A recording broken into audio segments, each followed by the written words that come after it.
welcome to my channel. 皆さんこんにちは。Asha です。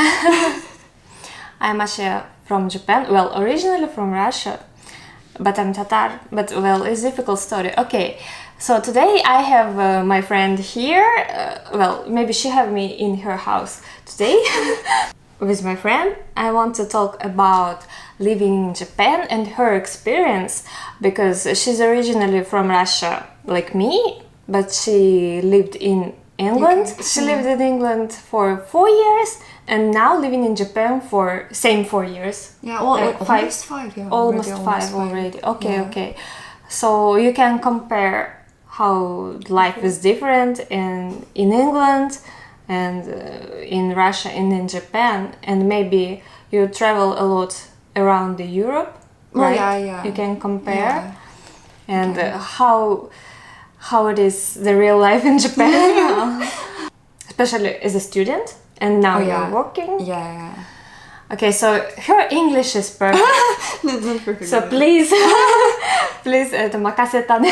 Okay, so basically, when I was in UK, I studied for all the 4 years that I lived there, and then I came to continue my studies in Japan. At first, it was for the language college, so for mainly learning Japanese. And originally, I had no intentions of staying in Japan. However, after staying here approximately for like 1 year and a half and like maybe around 2 years, I decided to try and stay here longer. And specifically, I was aiming for my to continue my higher education. I was aiming for a master's in Japan. However, eventually I didn't do that. It was kind of a bit too difficult and I was stressing out myself too much, so I decided to kind of stop there. And currently, yeah, I'm working in Japan and already almost 5 years here. And I sort of experienced like the student life both in UK and in Japan. So like the student life, I guess I sort of can compare. Okay, so why did you decided to come to Japan? Why did you interested in Japan and? Well, I was originally like in general I did had interest in Japan, but specifically the reason was for I was studying psychology, and I had many Japanese friends in UK, and I had opportunity to be close to the Japanese mental clinic in London. And I felt that it could be a great opportunity if I could go study a bit Japanese, try to understand, like the cultural differences, like what's so different between UK and Japan, and like maybe learn a little bit to be able at least like on some conversational level. Yeah, and then I was planning to go back to, again, London and to pursue my studies and eventually work and kind of sort of be more oriented on the help to Japanese people to assimilate in UK. Because I would say it's sort of many, like even like my friends, like Japanese friends, there was pretty much of struggle for them to adapt to life in UK in many different ways. So I kind of felt like it was maybe like I could be helpful or So that was the original reason why I came. It was basically the language. Okay, so and culture. then you came to Japan. Yeah. You didn't speak Japanese. Yeah, well, I mean, I could speak like some funny phrases like "hi," like "thank you," "I'm cute," "you're cute," like I don't know, like something like that. So like not like something conversational. I wouldn't say that because like again, like even just going to supermarket was a big deal for me. Yeah, like I mean, it was like especially if they keep asking you like some stuff, and I'm like, what am I supposed to reply? It's like, gosh, like how many questions can they ask? 袋いりますか? Yeah, like I'm like, what? You need a shopping bag. But yeah, something like that. Okay. So, Point card. Yeah, oh my god, no. Yeah. I had anxiety with that. But now you're speaking more Yeah, I can fluently. speak. Yeah, I can. I would say I speak fluently Japanese. I have the N2 level. I never really took N1, so I'm not sure if I have it or not. Yeah, and I would say I'm pretty fluent, and I work mainly on Japanese. So yeah, the language kind of barrier was broken. I guess I succeeded. Yeah, I think she speaks very good. For 4 years, it's good Japanese level, and also for maybe English speaking person. Like I know in Japan there are a lot of English speaking person who live only with their English. They use English and in Tokyo it's almost possible to live. Well, yeah, I mean you can, yeah. But yeah, you learn English, right? So okay, please compare about like daily life, some stuff, some special differences you notice. So basically, like the main difference, I would say well, again, I used to live in London, and like it's a nice city. However, like I always kind of felt like I'm a bit sensitive about the cleanliness level of like streets and something like that. And I would say, well, yeah, it's not the cleanest city. Yeah. And definitely there is a problem with that. And yeah, like especially like my university was pretty central, and yeah, it was pretty sometimes not okay. It was pretty dirty at some places, and I even had like sometimes anxiety because of that, because I felt like, oh, this is so dirty. Like Yeah, I understand you. yeah. I'm a bit sensitive about that. So when I came to Japan, the first like the most like things that I just like immediately noticed, like, oh my god, how clean the streets are. Like everything, the bathrooms, everything is like astonishingly clean. And I was, oh my god, like that's heaven. Absolutely, that's a heaven for me. So that was like number one, I think, the difference, I would say. And I know that also like many Japanese students, they did suffer also with the kind of like how they feel in a public space in UK, like a bit like not that clean. Like they kind of had some struggles with that too, like at least as I know, like whom I know. Then number two would be the food. Food. Yeah, Japanese, you told me before, yeah. Like most of like people in general, like I think like as I know, like European people maybe coming to UK, or like from Russia people when they go to UK, I wouldn't say they struggle that much with food. However, Japanese people specifically struggle a lot because like they say like the food is tasteless, sort of. Like even like just vegetables, they taste different, and I can absolutely agree with that, because like later coming to Japan and I was like, oh my god, like really, like even just a tomato, like it's so good. How come? Like it's just a tomato, and yet.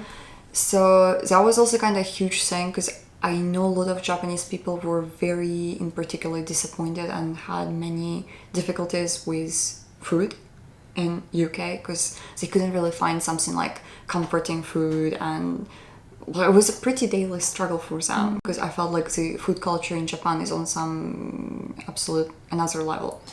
Yeah, maybe in UK I think it's also kind of expensive. Yeah, I would say that. I would really. If you want really good food, you need to pay like very expensive. Yeah. I mean, it always depends. Like there is a variety of like supermarkets, and you can always go for like, you know, like what do you like your budget. But I would say, yeah, if you want to like still have something to, but still, so like for example, like even like Waitrose or like Marks and Spencer, there is like such kind of network of the supermarkets.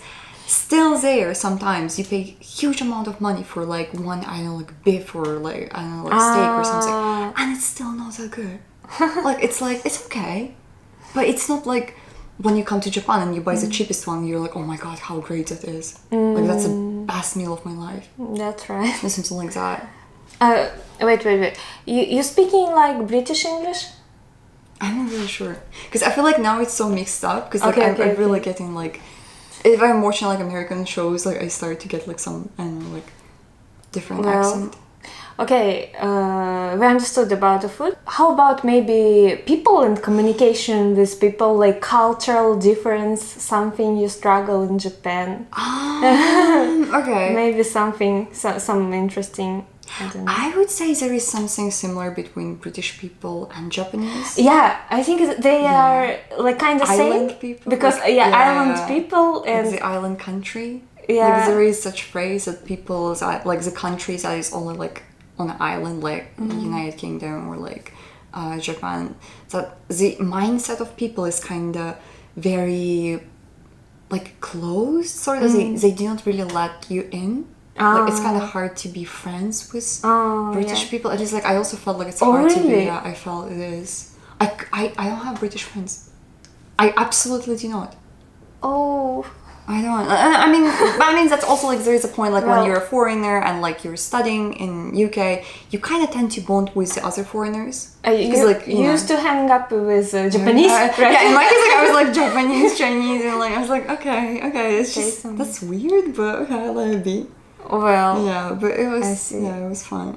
but in Japan you have Japanese friends, right? Yeah, in Japan I do have like Japanese friends. I would say the interesting difference, like I felt like in Japan, if you learn the Japanese language to a good level, when you can communicate well and like and express your thoughts well, you kind of easily can get Japanese friends. Yeah, I think so. But not in UK at least. That's not how I felt. Even if you speak English fluently, Yeah, you like, can make a yeah, like I friend. feel like there is still like some maybe that's London. I don't know because you know like there are some like cities that are like smaller, so like the community is maybe, different. yeah. Yeah, but in London it felt. Yeah, I would say Okay. like, people are kind of very distant, sort Okay. of, and it's hard to get in their group Okay, or something like that. I see. And I would say, and especially universities, they're also like something I felt like the vibe is sort of British people who are studying in the same university with you. They sort of like everyone divide like on foreigners and like the British people. I don't really know like how to even explain that, but at least like in my universities, there was a gap, and you could really feel that. But I don't know, how about in UK? They see you and they understand you're foreigner or not, because it's a lot of nationalities and a lot of different people. But like in Japan, they already know I'm not Yeah. Japanese just Yeah, because of my yeah. appearance. I don't really know. Like, I think I was always taken as a foreigner because, like, especially like I'm a student and like, well, it's kind of like no one that I am, sort of. And like, I don't dress up British way. Like you can really like wear clothes. I think like you really understand who's a foreigner here. Like especially like the abroad students, like who are studying abroad, who came to study abroad to UK.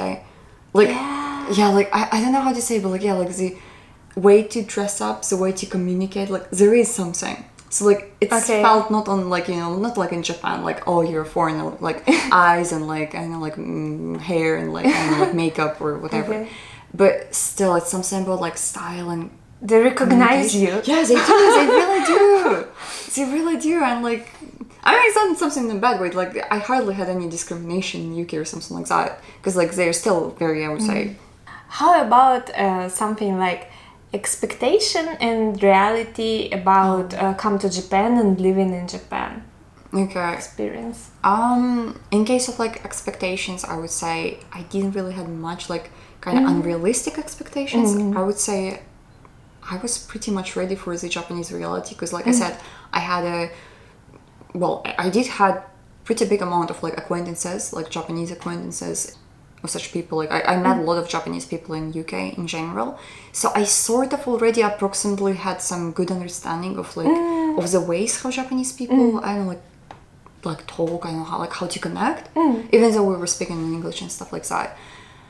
So when I came, I wouldn't really say there was like some super strong like I know Culture shock yeah or like something? not really much, not much. Maybe like some struggles, like for example like getting SIM card or like the bureaucracy of Japan, like it hit me hard and I was bureaucracy. like, oh my god, like okay, no, I'm gonna get through that. They still have a fax. I know, oh my god, or the fox, something yeah, like the fox was killing me. The fox, it was, oh my god, like you expect me to have a fox?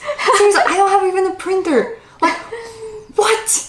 Like, oh my god, I've never used it in my life. Like, literally, only in Japan was my first time to use a fax machine. I was Yeah. like, oh, that's crazy. Okay. Some But, yeah. crazy things like that. But I would have, like, I would say that, for example, in a language school, you could really see the people who come to Japan with high expectations of what Japanese life should be. Like, they sort of, I don't know, for example, like, it's not like someone exactly like I know, but, like, expecting to become a model automatically. Like joining, I don't know, going to the Japanese language school and expecting that they go on the street in Shibuya and they get scouted by the top agency or something. Usually, like such a bit like unrealistic. Like that's exaggerated, of course, but still like something around that. And usually, like that's where I would say people's dreams kind of sort of broke. and they kind of did not really enjoy Japan. Or like, for example, I would say also the struggle of Japanese. Because because like sometimes people come with expectations that they can easily learn Japanese and be able to speak within like 2 months. Yeah. That's not. And like Japanese also, you can't be learning like, how to say, you really need to put effort to that, I would say. At least in my case, like I think like half of a year, like for sure I was just like sitting, I was really spending lots of time on like just like learning words, like remembering things. Yeah, I understand.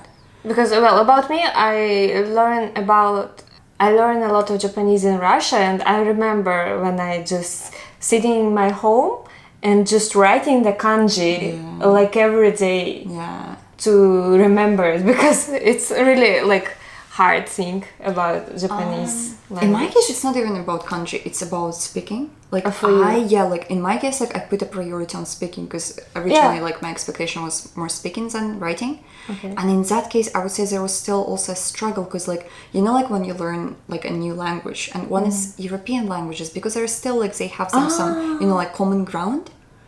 Like, I don't know, like the Latin alphabet, for example, even just.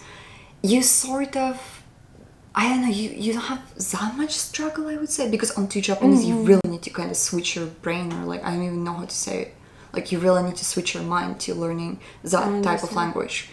And in my case, it was literally like I was recording videos of myself speaking. Or like, because that's the best way how you can. Because like I prepare some phrase, and I like, usually on my Instagram, for example, in the stories, I will be like, today I did this, and I try to say it in Japanese. And I keep doing that every single day. So like I prepare a phrase and I say it.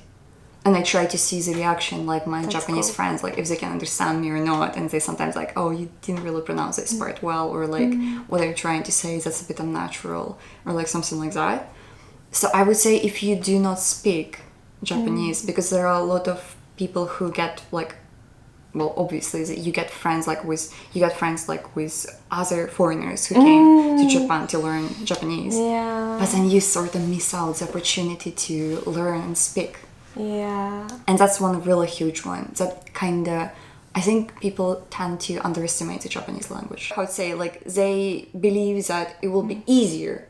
So they don't really take it sometimes like serious enough, I guess. Okay. So at first struggles, sometimes like, it can be really overwhelming with Japanese language, because at first you can't even read anything. And you go outside and you're just, what's that? And you know, I mean, that is the reality, unfortunately. So I feel a lot of people kind of give up. Yeah, and kind of do not really take it seriously, like that you actually need extra effort to the Japanese language than maybe to any other, like closer to your like mother tongue language. So something like that. But in my case, I would say it's also good like when you come, like you don't know anything, because like especially I came alone and I came by myself and just me, and I was struggling so much, and there was still like not that much like English information. So like for me, like because of that, like I just needed to survive. Like to go to a bank, it was like a battle. Like literally, I was just so terrified. But the good thing about Japan, all of people is kind. They're trying to help you and explain to you, even if like for an hour, like in this post office or some place or a bank. Anywhere, I had a situation in bank. I literally talked 2 hours after the ending time of the and they're trying to help you still, because they're like, that's cool, because I was so overwhelmed, like the papers, everything is in Japanese, and I don't understand, and I don't want to sign something I don't understand, obviously. And like they were so kind, like they were like searching for ways, searching for people to explain that to me, and oh my god. So even if you don't understand, it's gonna be fun. It's gonna be fun. Just it's gonna be tough. That's it, like be ready, that's gonna be tough, but you can get over it. Well, thank you for your I'm sorry.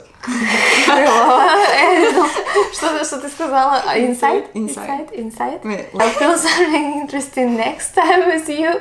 Like maybe I understand the 80% 分かったかな. But yeah. But I mean, that's the beginning. That's time, you know. Next video, let's talk about struggle about dating with Japanese. That's interesting thing. Thank you for watching. Please comment, please subscribe, please please likes. Like, thumbs up. Likes, thumbs up, and share. And I don't know. What else I can don't do? know. Well, anyway, thank you. Thank you. Thank you. Bye bye.